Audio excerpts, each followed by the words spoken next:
taitra sinalelo ny fo raha nandre ny zavantranga tao Toamasina faharoa tamin'ny fokotany Ambokarivo Betenompi tamin'ny fandridanana ny fiangonana Silamo na moské niaraka tamin'ny tranon'olona sy voakasika tamin'izany koa ny fiangonana tamin'ny alatsinainy 20 Aogositra 2024 maraina be.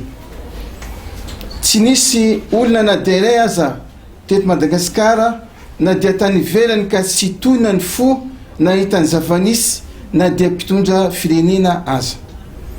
Noho ny fo mafana dia maro ny tsy natsindry fo naneo ny heviny tamin'ny Aino Amanjery sy Tambajotsa serasera nangataka ny fijerena vaolana maika satria zavam-baovao mbola tsy nisy teto amin'ny firenena izany ka tsy ho raisitsika afa-tsy amin'ny maha-olombelona izany.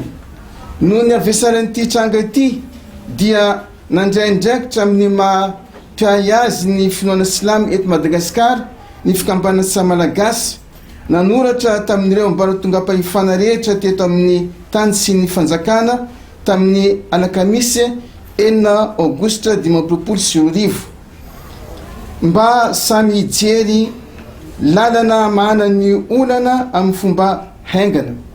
Noho ny fanerana rehetra izay nisy dia samy nandraindraikitra tandify azy ny ambaratonga-pahefana rehetra na anantoerana na taty amin'ny foibe koa isorana ny ezaka rehetra nataony tsirairay izay tsy voatanisa eto avokoa ny anarany amin'ny ezaka rehetra nataony tamin'ny fitadiavana vaolana amin'izao tranga izao.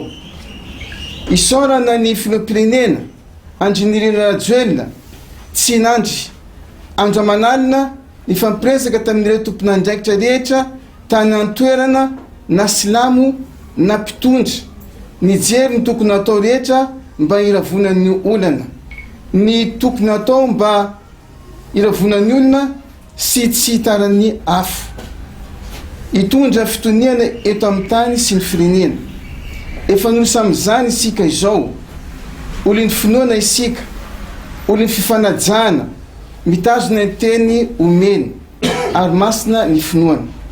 Vaolana no nangatantsika matoky ireo ray aman-dreny ara-pinoana anantoerana amin'ny filosoana amin'ny vaolana mahatra isika.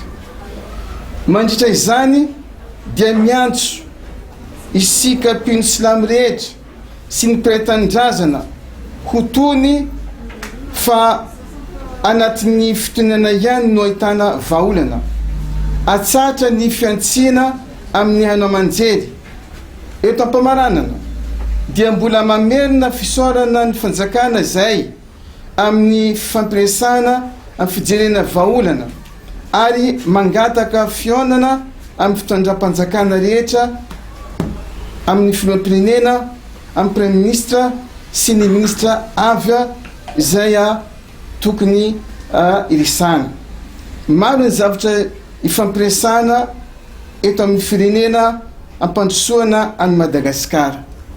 Masina ny finoana ombantsika mandrakariva Andriamanitra.